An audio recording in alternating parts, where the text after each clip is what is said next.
always felt that I was living in Sarah's shadow, even before I could comprehend the world around me. She was the younger, adored child, the golden child. As Lisa, the elder sister, I was just expected to be mature and provide a good example. Mom's voice would convey that firmness. "Lisa, give your sweater to Sarah. It's chilly outside." I would object, clutching the plush material, saying, "But Mom, it's my favorite." Retorting, without even looking up from her knitting, "Don't be selfish, Lisa. Sisters share everything." With a sly smile on her face, Sarah would stand there, certain that she would obtain her wish. Not everything was sweaters. It was everything, including my dreams, books, and toys. I recall being at supper one evening. I was attempting to inform Dad about my science project as he was talking about his day at work. However, Sarah interjected as usual. She pushed her artwork in front of her father and screamed, "Dad, look at the drawing I made." Dad's eyes brightened and he focused entirely on Sarah, saying, "That's wonderful, Sarah." I felt invisible as I glanced down at my plate. Sarah's meager accomplishments at school made even my meager triumphs look meaningless. I asked Grandma, the only person who seemed to see me, later that night, "Why do Mom and Dad always favor Sarah?" with tears in my eyes. With a sigh, Grandma drew me into a cozy embrace. "Oh, my dear, parents sometimes don't realize they're doing it, but you must know you are just as special." I muttered, "But it doesn't feel that way," realizing how unfair everything was. She kissed my forehead and whispered, "You'll understand when you're older, Lisa. For now, just be the wonderful girl you are." However, I knew in my heart that nothing would change. My parents would always think I was second best, and I gradually withdrew into my own world, where I was free from the competition for love, while Sarah continued to enjoy their attention. Sarah and I shared a roof as children, but we lived in two distinct worlds. There was one evening in particular that perfectly captured our adolescent years. Sarah was lying on her bed in our shared room, leafing through a fashion magazine. "Look at this dress, Lisa. I wish I had it." She lusciously sighed. I looked over and saw the pricey brand. "You know how Mom and Dad are about spending? It's beautiful." "It's always easy for you," she sulked. "You are the ideal person." Feeling the familiar weight of being the responsible one, I shook my head. "Not really, Sarah. All I ask for is what I know we can't have." The sound of loud laughter interrupted our chat outside. Looking through the window, I noticed some boisterous teenagers, possibly from Sarah's class. I realized they were trouble, and my heart fell. "Sarah, are you really spending time with them?" I questioned, a tinge of concern in my voice. "Oh, come on, Lisa." She rolled her eyes. "They are merely pals. Additionally, you have a following of your own. However, those guys are not good. I've been told tales." Our mother's voice interrupted me to tell us to come down. There was a noticeable tension at the dining table. My father cast a harsh glance at me. His voice was forceful as he said, "Lisa, we heard you've been mingling with some questionable boys." It surprised me. "Daddy, I'm not—" Sarah innocently interrupted, saying, "Yeah, Dad, Lisa knows them. They spend a lot of time with her." I was shocked to learn that she was distorting the facts. "That is untrue. Not mine, but Sarah's buddies." My parents looked at one another doubtfully. "Lisa, we expect you to set a good example for your sister," Mom finally said. I was boiling with frustration. "But I am. Why won't you accept my words?" There was a long hush as dinner finished. There were miscommunications and unspoken grudges between us, despite my desire to connect and provide an explanation.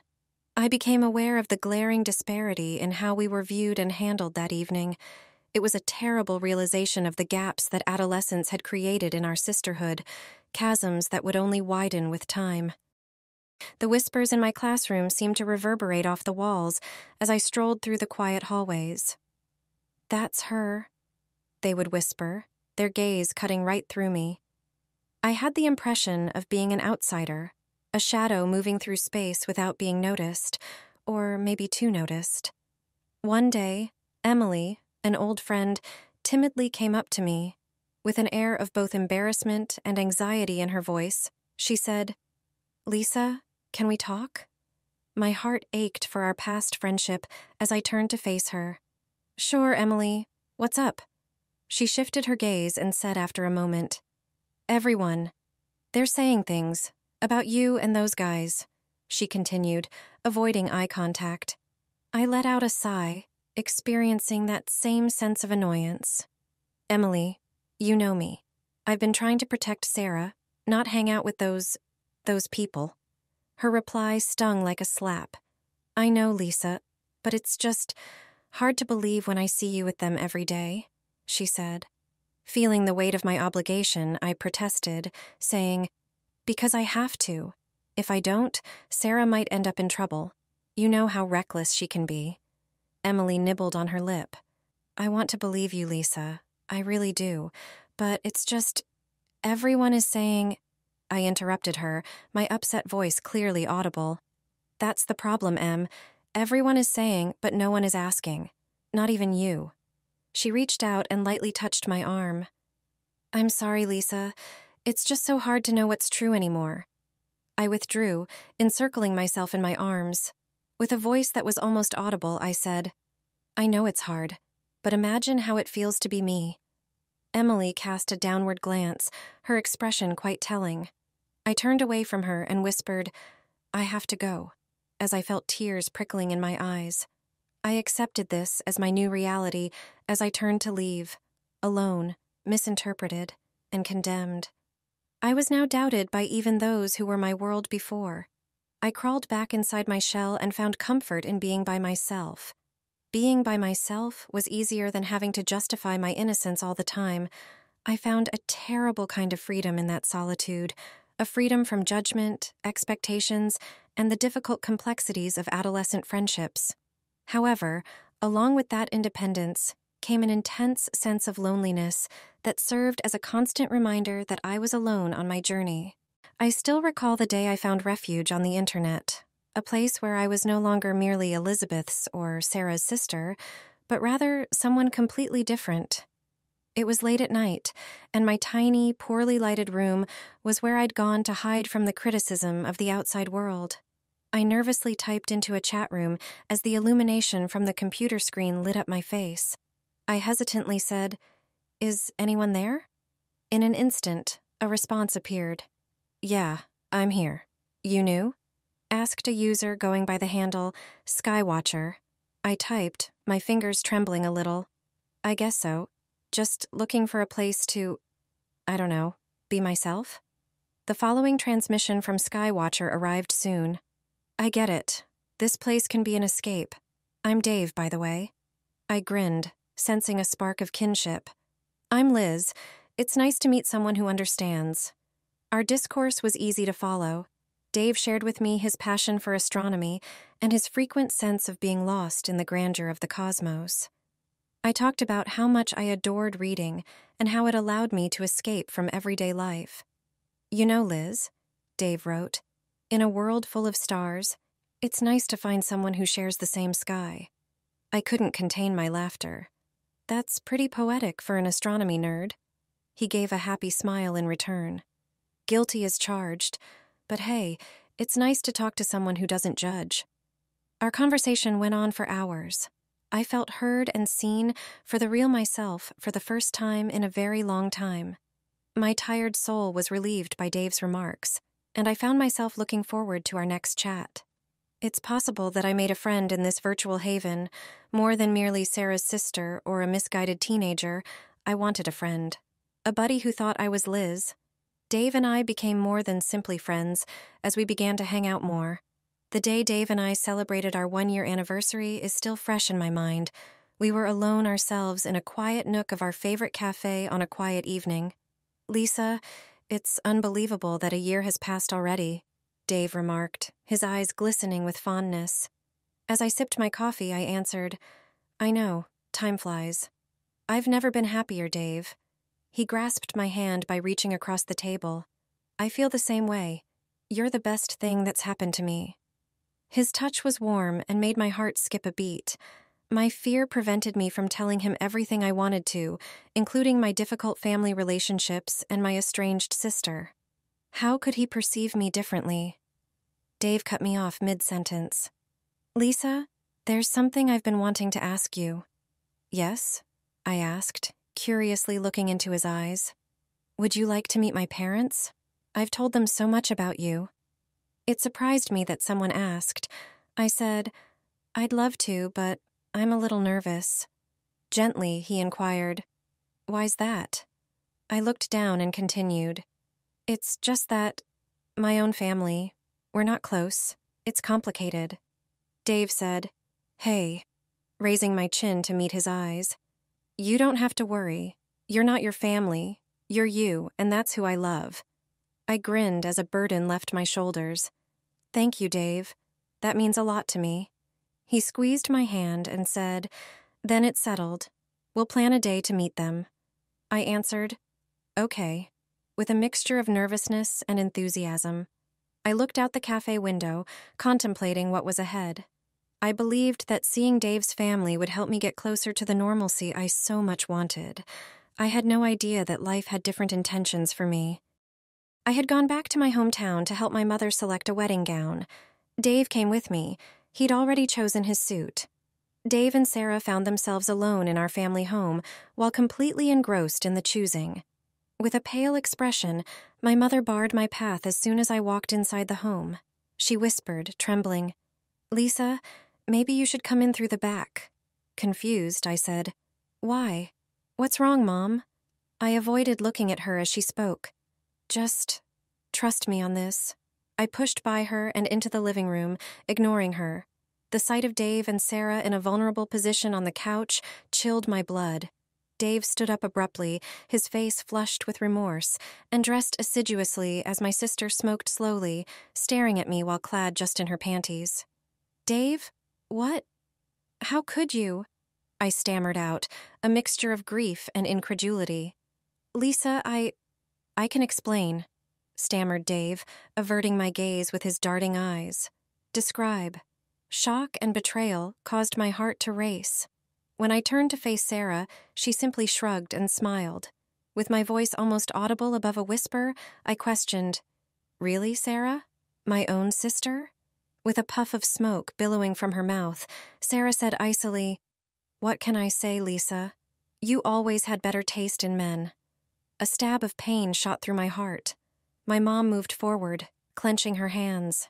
She said, Lisa, please, let's talk about this calmly. I yelled, Calmly? She stole my fiancé, with tears in my eyes. Lisa, I apologize, but it just happened, Dave remarked, sounding a little nervous. My voice trembled as the truth of the treachery set in. Just happened? You destroy my life and all you can say is, it just happened?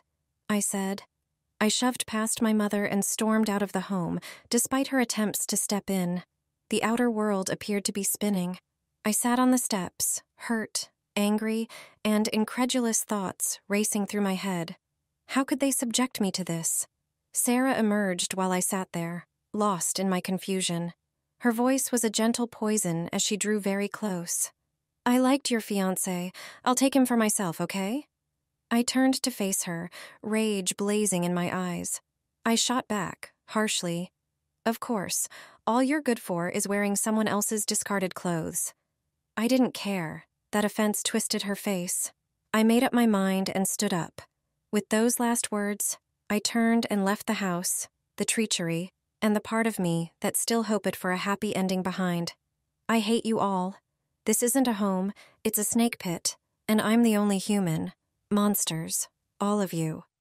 I was crying softly as I sat on a chilly, deserted bench near the edge of the woodland. The stars were flashing clear in the night sky, unaffected by my broken reality. I heard footsteps getting closer at that point.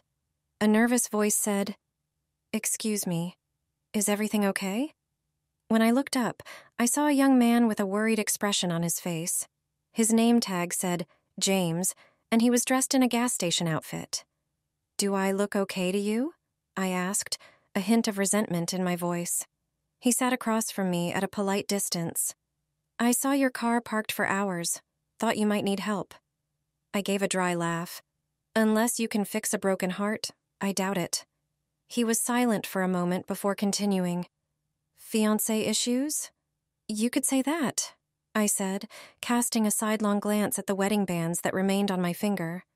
Hello, I'm James, he introduced himself. I gave it a pathetic shake. Lisa. For a short while, we were silent, and then he started talking again. You know, it's not safe here at night. There's a small room at the station. You can stay there if you need to. I wavered. It was intolerable to think about returning to an empty flat. Maybe just for tonight, I gave in. James stayed well away from us as we made our way to the gas station. He whispered, You don't have to talk about it if you don't want to. I exhaled. My fiancé. I caught him with my sister today. James came to a halt. I'm sorry, I can't even imagine. When we arrived at the station, he showed me to a modest but tidy room. It's not much, but it's warm and safe. I murmured, Thank you, James, as a small amount of burden left my shoulders. He gave me a key in his hand. Lock the door, and if you need anything, I'll be out front. I yelled, James? As he turned to go. With a questioning expression, he glanced back. Thank you, really. He grinned, a sincere, friendly smile. Get some rest, Lisa. Tomorrow's a new day. Leaning against the door, I closed it and gave myself a time to catch my breath. After my breakup, I felt like the days passed in a haze. But then, James came into my life.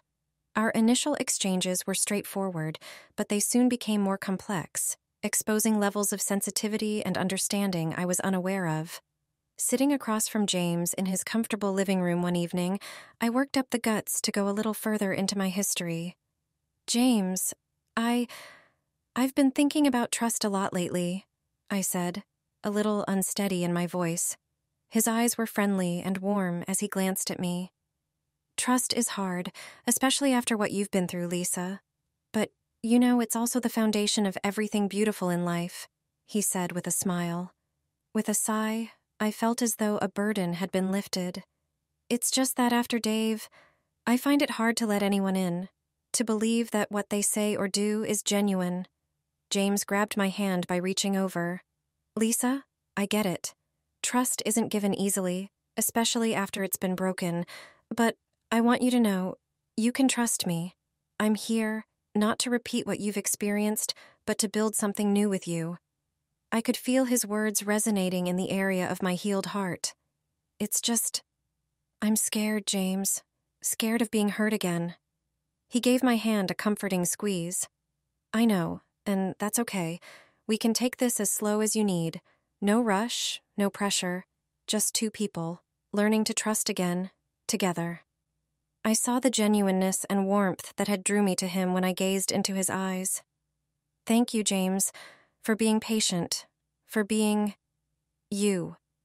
With a smile, he let out a small laugh. Lisa, helping you heal, seeing you smile, it's worth every moment. We're in this together, okay? I nodded, at ease with myself. I had optimism for the future for the first time in a very long time. I was gradually reestablishing my faith in James, and not just in other people, but also in myself. I laid beside James, thinking back on the voyage that brought me here as the first rays of sunrise began to trickle through the curtains. My heart was broken before, but it beat with hope again now. James said softly, his eyes still thick from sleep. Morning, Liza. I softly said, morning, in response. I was just thinking about everything.